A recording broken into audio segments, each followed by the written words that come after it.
Unified 911, anong matutulong namin sa'yo? Anya ti maitulong mi ken ka. Anong may tatabang ko sa Unsay imo? akong ikatabang nimo? Ngini makadabang nami sel ka no. Sa anumang wika o dialekto, may tulong na darating sa iyo.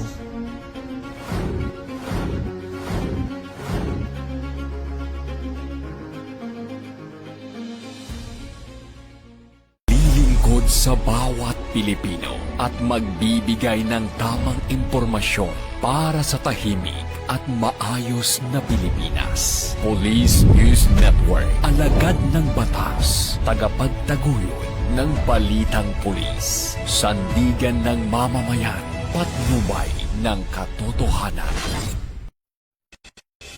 La Campo Crame, maghahatid ng pinakahuling kaganapan at nagbabagang balita. Ito ang PNN Police News Network. At ngayon, ang inyong mga tagapagbalita. Magandang araw, bagong Pilipinas. Ako ang inyong alagad ng batas, tagataguyod ng Balitang Pulis, Patrolman Edwin Baris. Maghahatid sa inyo ng tamang balita, kwento ng pulis at serbisyo para sa mamamayan. At ito ang PNP News Online. Ang pangunahing balita ng Police News Network, alagad ng batas, tagataguyod ng Balitang Pulis.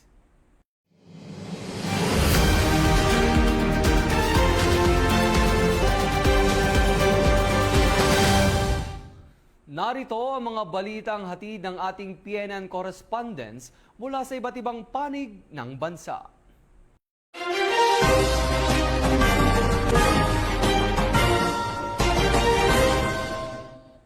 Nagresulta ng pagkakasabat ng iba't ibang kontrabando sa isinagawang Oplan Greyhound ng mga membro ng Misamis Occidental Police Provincial Office sa Misamis Occidental Provincial Reformatory Jail.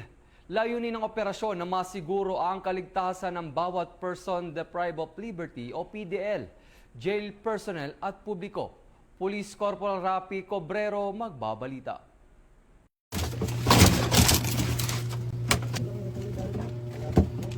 Hinalughog ng mga tauhan ng Misamis Occidental Police Provincial Office at nakumpiska sa mga preso sa Misamis Occidental Provincial Reformatory Jail ang iba't ibang kontrabando tulad ng cellphone, sigarilyo at mga patalim kasunod ng isinagawang Oplan Greyhound nitong Mayo 11, 2026. Pinangunahan ang operasyon ni Police Lieutenant Colonel Mardy M. Hortillosa II sa ilalim ng superbisyon ni Police Colonel Rinaldo M. Maclang, katuwang ang mga tauhan ng 1st Provincial Mobile Force Company at Oroqueta City Police Station sa pamumuno ni Police Major Adrian A. Nalua at may koordinasyon sa jail warden na si Mr. Stephen Sian M. Daral. Sa paghahalughog ng PNP, na-recover ang improvised tattoo marker, 10 Android cellphones, 3 keypad phones, 53 pakete ng iba't ibang brand ng sigarilyo, 3 set ng playing cards, 10 improvised bladed weapons at cash na naghahalagang 58,795. Layunin ng Oplan Greyhound na matiyak ang kaligtasan ng mga persons deprived of liberty, jail personnel at publiko sa pamamagitan ng pagkumpiska ng mga gamit na maaring magdulot ng banta sa kaayusan at seguridad sa loob ng kulungan. Muling tiniyak ng Misamis Occidental PPO na patuloy na pagpapatupad ng mas pinaigting na intelligence monitoring at law enforcement operations upang maiwasan ang anumang iligal na aktibidad sa loob ng mga detention at reformatory facilities. Ito ang bagong PNP para sa bagong Pilipinas. Serbisyong mabilis, tapat at nararamdaman. Mula dito sa Proten Misamis Occidental Police Provincial Office, ako ang inyong Police News Network correspondent, Police Corporal Rapi P. Cubero, alagad ng batas, tagataguyod ng Balitang Pulis.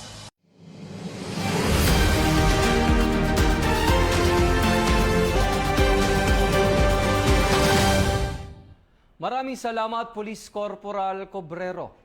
Magkaagapay ang Bolinay Municipal Police Station, Abra Police Provincial Office at iba't ibang ahensya ng pamahalaan sa pagsasagawa ng 2 araw na Retooled Community Support Program Field Immersion bilang bahagi ng patuloy na paghahatid ng mga pangunahing serbisyo ng publiko sa mga komunidad.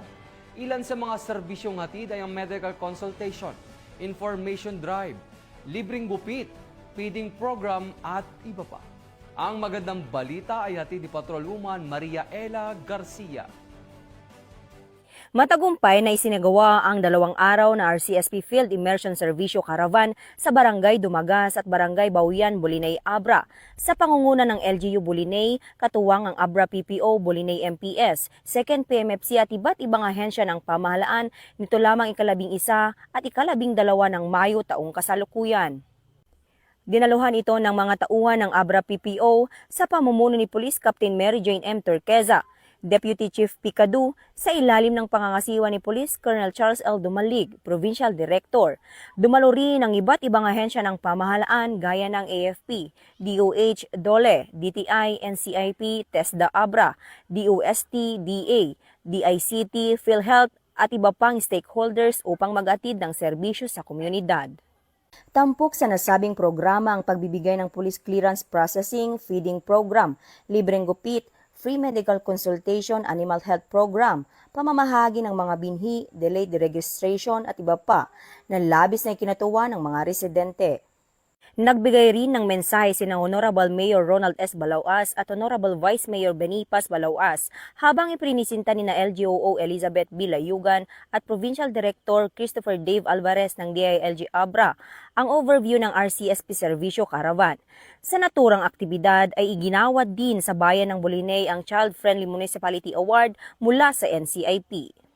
Samantala, hinikayat naman ni Police Captain Turqueza ang suporta ng mamamayan sa mga programa ng kapulisan at tiniyak ang patuloy na paglilingkod ng PNP sa komunidad. Bahagi rin ng aktibidad ang ugnayan sa barangay workshop kung saan nailahad ng iba't ibang sektor ang kanilang mga suliranin at mungkahi para sa agarang aksyon at solusyon. Nagtapos ang 2 araw na aktibidad ng matagumpay at naging makabuluhan sa pamamagitan ng pagkakaisa, pagtutulungan at mas pinaigting na ugnayan ng pamahalaan at mamamayan para sa patuloy na kaunlaran at kapayapaan ng komunidad na nagpapatunay na ang PNP para sa bagong Pilipinas, serbisyong mabilis, tapat at nararamdaman. Mula dito sa Abra Police Provincial Office, ako po ang inyong Police News Network Correspondent, Patrolwoman Maria Ela Garcia, alagad ng batas, tagataguyod ng balitang pulis. Bagong PNP para sa bagong Pilipinas, serbisyong mabilis, tapat at nararamdaman.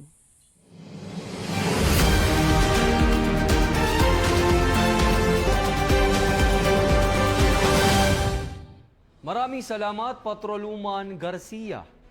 Pinangunahan ni Police Brigadier General Marshal Mariano Maestrado IV, Regional Director ng Police Regional Office 13, ang isinagawang coordination meeting hinggil sa pinakauling updates at security preparations para sa nanalapit na 2026 Palarong Pambansa na ginanap sa Agusan del Sur Police Provincial Office sa Barangay Patinay, Prosperidad. Ibabalita yan ni Police Staff Sergeant Irish Joy Laureto. Pinangunahan ni Police Brigadier General Marshal Mariano P. Maestrado IV, Regional Director ng Police Regional Office 13, ang coordination meeting kaugnay sa mga updates sa 2026 Palarong Pambansa sa Security Command Center ng Agusan del Sur Police Provincial Office sa Barangay Patinay, Prosperidad, Agusan del Sur. Dumalo sa nasabing pulong ang mga Chief of Police at Provincial Commanders upang talakayin ang pinakabagong mga kaganapan at paghahanda sa seguridad para sa nalalapit na Palarong Pambansa. Patuloy na pinapaigting ng PRO 13 ang kanilang mga hakbang sa seguridad at koordinasyon upang matiyak ang ligtas, maayos at matagumpay na pagsasagawa ng palaro habang nagbibigay ng ligtas at magiliw na kapaligiran para sa lahat ng kalahok, panauhin at manonood. Mula dito sa Police Regional Office 13, ako ang inyong PNN Correspondent, Police Staff Sergeant Iris Joy Laureto, alagad ng batas, tagataguyod ng balitang pulis.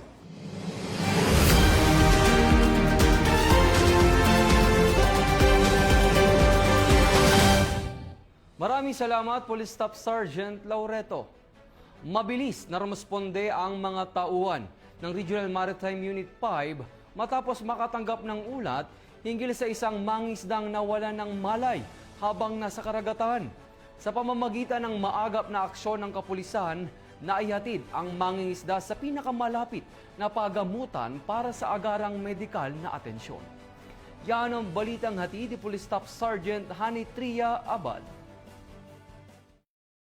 Isang mangingisdang coin catcher o mas kilala sa tawag na puro paulog ang agarang tinulungan ng mga tauhan ng Regional Maritime Unit 5 matapos mawala ng malay habang nasa karagatan sa bayan ng Matnog, Sorsogon. Agad na rumisponde ang mga personahe ng RMU 5 Matnog Port Detail Team nang lapitan sila ng isang bangkang may sakay na lalaking nangangailangan ng agarang medikal na atensyon.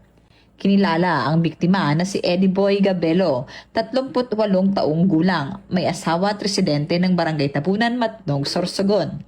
Batay sa impormasyon, naghahanap umano si Gabelo ng 20 pesos na inihagis ng isang pasahero ng barko nang siya ay matinik ng isang lionfish o mas kilala bilang mamrok. Ang naturang isda ay may kamandag na maaaring magdulot ng matinding pananakit, pamamaga at iba pang sintomas tulad ng pagsusuka, bagamat bihira itong maging sanhi ng pagkamatay ng tao.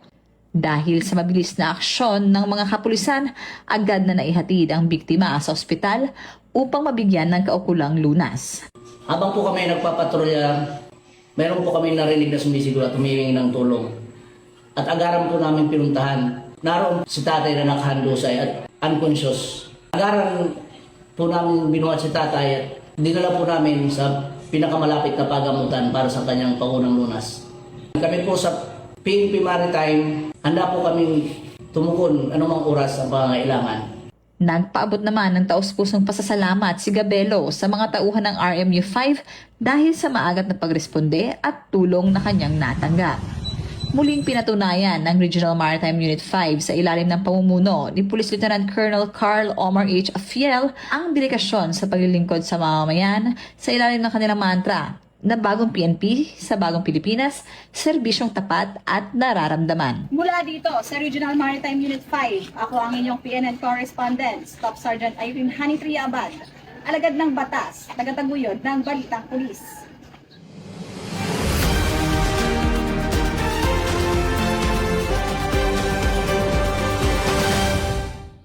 Maraming salamat, Police Staff Sergeant Abad. Sa mas pinaigting na kampanya laban sa kriminalidad ng Manila Police District, inilabas ang kanilang weekly accomplishment mula May 3 hanggang May 9, 2026. Ang naturang accomplishment ay bunga ng pagpapanatili ng kapayapaan at kaayusan at mas aktibong presensya ng pulisya sa iba't ibang lugar sa Maynila. Ang buong detalye ng report ay mula kay Police Staff Sergeant Morpon. Narito ang ulat ng mga naging operasyon at accomplishment ng Manila Police District. Kampanya laban sa ilegal na droga. 20 operasyon ang naisagawa kung saan 31 individual ang naaresto. Tinatayang aabot sa 866,612 pisong halaga ng ilegal na droga ang nasamsam ng mga otoridad. Samantala, sa operasyon laban sa mga wanted person, matagumpay na naipatupad ang 100 at 9 na warrant of arrest na nagresulta sa pagkakaaresto ng kaparehong bilang ng mga personalidad. Sa kampanya kontra ilegal na sugal, 66 na operasyon ang isinagawa kung saan 153 individual ang naaresto. Umabot naman sa 28,561 piso ang kabuuang halaga ng perang nakumpiska. Kaugnay naman sa kampanya kontra ilegal na baril o loose firearms, 32 baril ang nakumpiska, habang 32 katao rin ang naaresto sa magkakahiwalay na operasyon. Sa pagpapatupad ng mga ordinansa ng lungsod, umabot sa 8,852 violators ang nahuli dahil sa iba't ibang paglabag sa umiiral na ordinansa ng lungsod.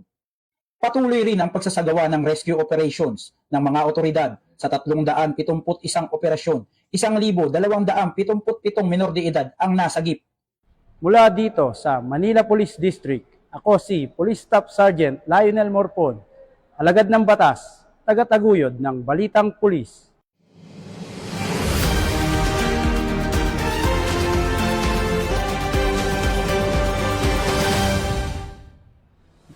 Maraming salamat, Police Staff Sergeant Morpon. Arestado ang isang rank number 3 regional most wanted person ng Bicol Region na may kasong 3 counts ng murder na isa ring membro ng Communist Terrorist Group sa Jolo Enforcement Operation ng mga otoridad sa Kataingan, Masbate. Police Corporal Danet Albas sa balita.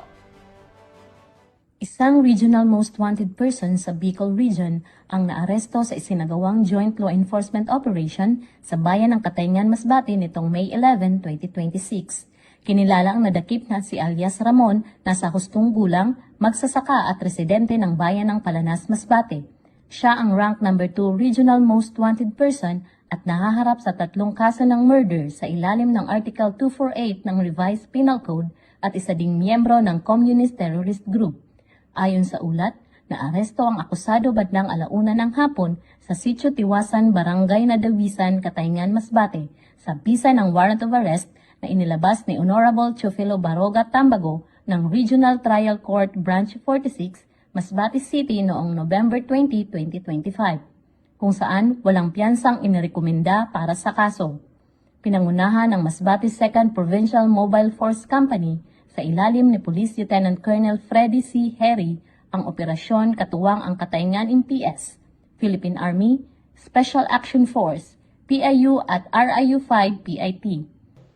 Ang matagumpay na pagkakaresto sa rank number 2 Regional Most Wanted Person na isang CCG member ay bunga ng masusing intelligence monitoring, mahusay na koordinasyon at matibay na pagtutulungan ng iba't ibang law enforcement units.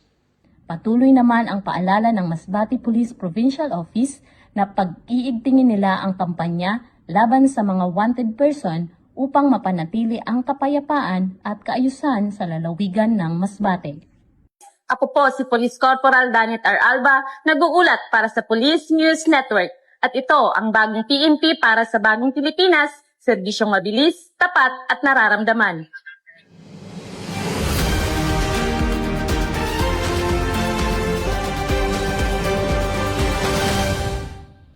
At yan ang mga balitang nakalap ng ating mga PNN correspondents mula Luzon, Visayas at Mindanao.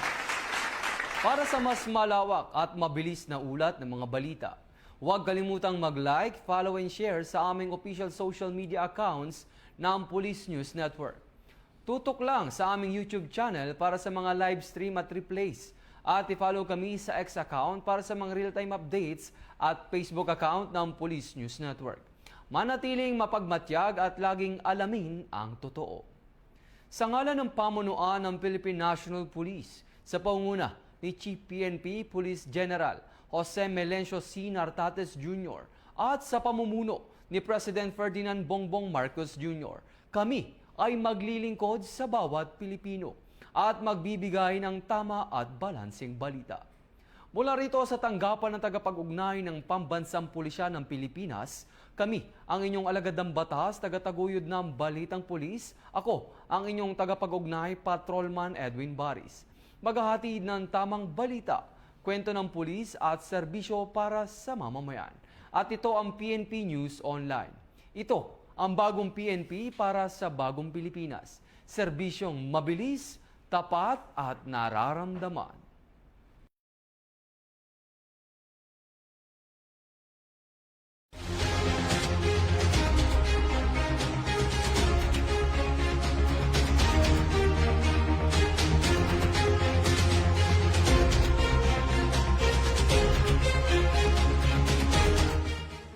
Police News Network, alagad ng batas, tagapagtaguyod ng balitang pulis.